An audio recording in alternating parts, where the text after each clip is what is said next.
من الشيطان الرجيم.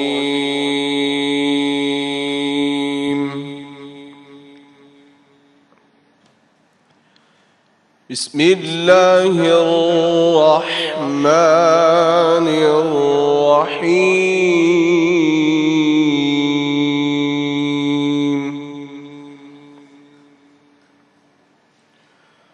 وإذ قلنا للملائكة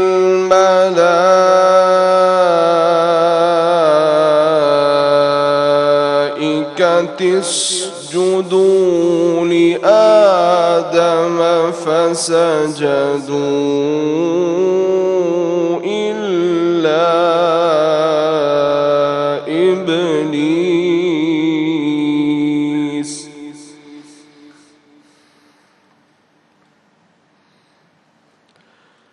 أبى واستكبر وكان من الكافرين.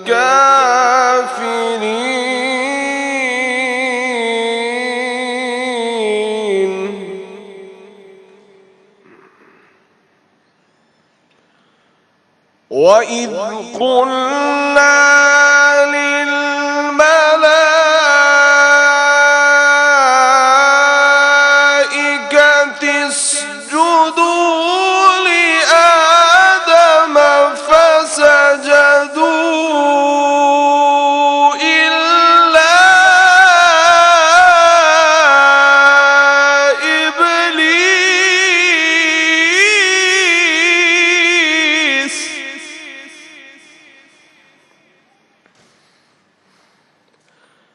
أبى واستكبر وكان من الكافرين.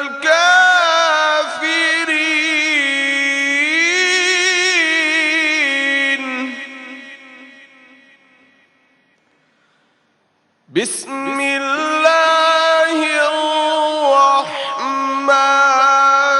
الرحيم.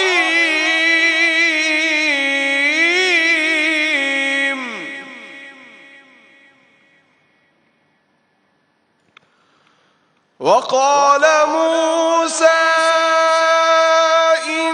إني عذت بربي وربكم من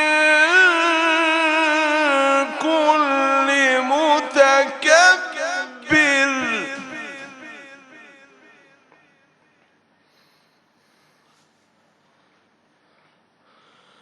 وقال موسى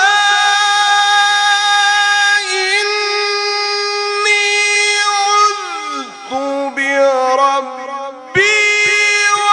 وربكم من كل متكبر لا يؤمن بيوم الحساب.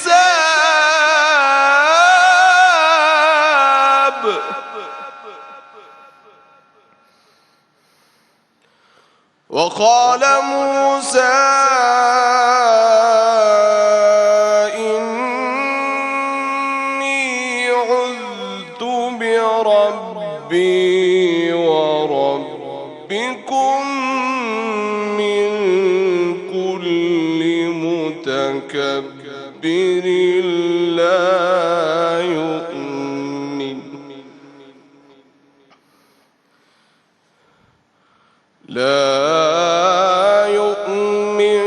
بيوم الحساب.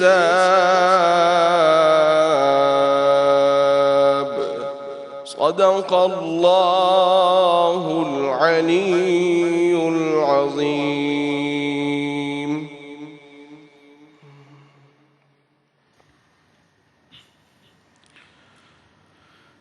سورہ مبارکہ بقرہ اور سورہ المؤمن سے ایک ایک آیہ مبارکہ تلاوت کی گئی.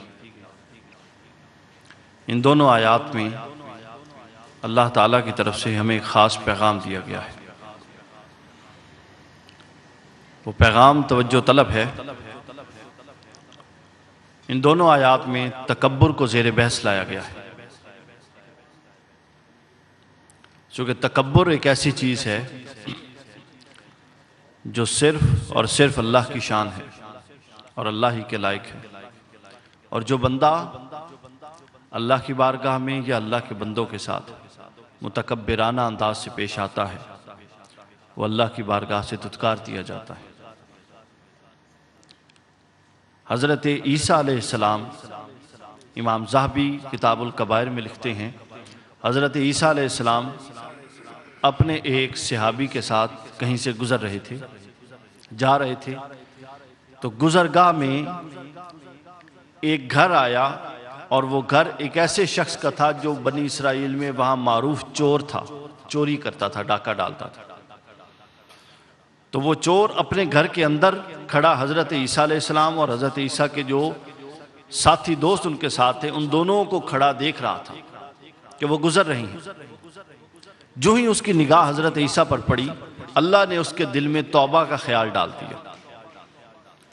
نبی اور اولو العزم پیغمبر پر نگاہ کی یہ تاثیر ہے کہ اللہ نے اس کے دل میں توبہ کا خیال ڈال دیا۔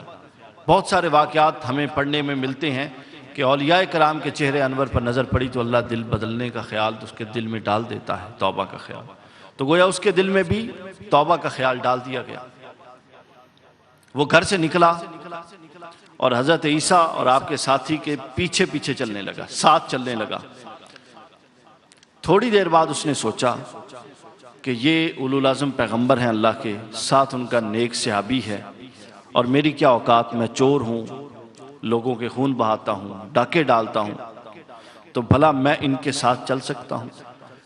اس ندامت اور اس شرمندگی کے احساس کے ساتھ اس نے اپنے قدم روکے اور 4 قدم پیچھے ہو گیا۔ پہلے وہ ساتھ چلنے لگا تھا، اب وہ آپ سے 4 قدم پیچھے چل رہا تھا اور چلتا جا رہا تھا، اور اللہ کی بارگاہ میں اپنے دل ہی دل میں یہ آرزو اور تمنا کر رہا تھا کہ باری تعالیٰ، تیرا یہ گناہگار بندہ توبہ اور تیری مغفرت اور تیری بخشش کی امید پر تیرے نبی کے پیچھے چل رہا ہے، مجھے معاف فرما۔ چند قدم آگے چلے تھے تو جو حضرت عیسیٰ کے ساتھ ان کے حواری اور صحابی تھے، انہوں نے دیکھ لیا اس کو پیچھے چلتے ہوئے۔ انہوں نے بھی زبانی ظاہراً کوئی بات نہیں کی، لیکن دل میں سوچا کہ یہ گناہگار بدبخت اور پلید ہمارے پیچھے کیوں آ رہا ہے؟ یہ تو چور ہے، چونکہ معروف تھا، شہرت تھی چوری کی، یہ ہمارے پیچھے کیوں آ رہا ہے؟ اللہ ہمیں اس کے سائے سے محفوظ رکھے۔ اس طرح کے خیالات اور اس طرح کے تخیلات حضرت عیسیٰ کے اس دوست کے ذہن میں آئے۔ اللہ تعالیٰ دلوں کے حال جانتا ہے، اللہ نے اس چور کے دل کا حال بھی جان لیا اور اس کی ندامت بھی دیکھ لی، اور حضرت عیسیٰ کے ساتھ جو شخص تھا اس کے دل کا حال بھی جان لیا اور اس کا تکبر بھی دیکھ لیا۔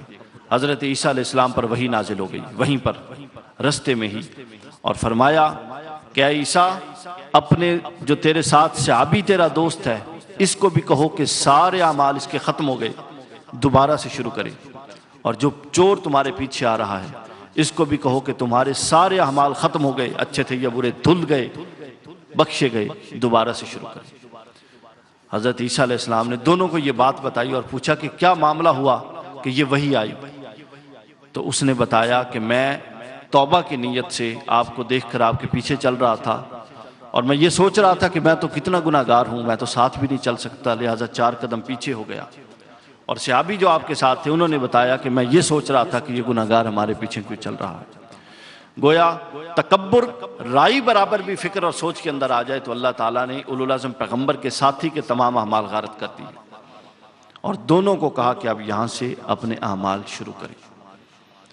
صحابی کے سارے عمل اس متکبرانہ سوچ کی وجہ سے ضائع ہوئے، حضرت عیسیٰ کے اس حواری اور صحابی کے، اور اس چور کے سارے برے اعمال دھل گئے ندامت، شرمندگی اور عاجزی کے احساس کے ساتھ۔ اللہ تعالیٰ سے دعا ہے کہ ہمیں بھی ندامت، اپنے گناہوں پر شرمندگی اور اپنی طبیعتوں کے اندر عاجزی و انکساری کے ساتھ زندگی گزارنے کی توفیق عطا فرمائے، اور تکبر کی ہر روش، وہ عملی ہو، وہ فکری ہو، وہ ذہنی ہو، اس سے محفوظ فرمائے، چونکہ متکبرین کبھی بھی نیک انجام کو نہیں پہنچتے۔ اگر کملی والے کی رحمت نہ ملتی، اگر کملی والے کی رحمت نہ ملتی تو ہم غم کے ماروں کا کیا حال ہوتا۔ اگر کملی والے کی رحمت نہ ملتی تو ہم غم کے ماروں کا کیا حال ہوتا۔ زمیں پر نہ آتے رسول خدا گئے تو ہم بے سہاروں کا کیا حال ہوتا۔ صلی اللہ علیہ وآلہ وسلم، صلی اللہ سب پڑھے بابا سے بلند، وآلہ وسلم، صلی اللہ علیہ وآلہ وسلم، صلی اللہ علیہ وآلہ وسلم۔ اگر کملی والے کی رحمت نہ ملتی تو ہم غم کے ماروں کا کیا حال ہوتا۔ وہ داتا وہ مولا وہ آقا ہمارے،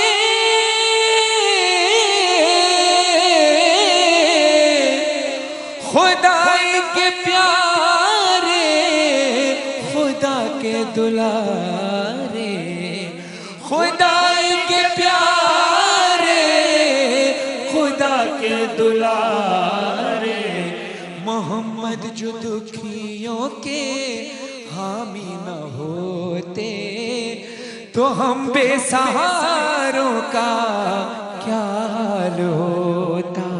صلی اللہ علیہ وآلہ وسلم، صلی اللہ علیہ وآلہ وسلم، صلی اللہ علیہ وآلہ وسلم۔ محمد کا جلوہ ہے جلوہ خدا کا،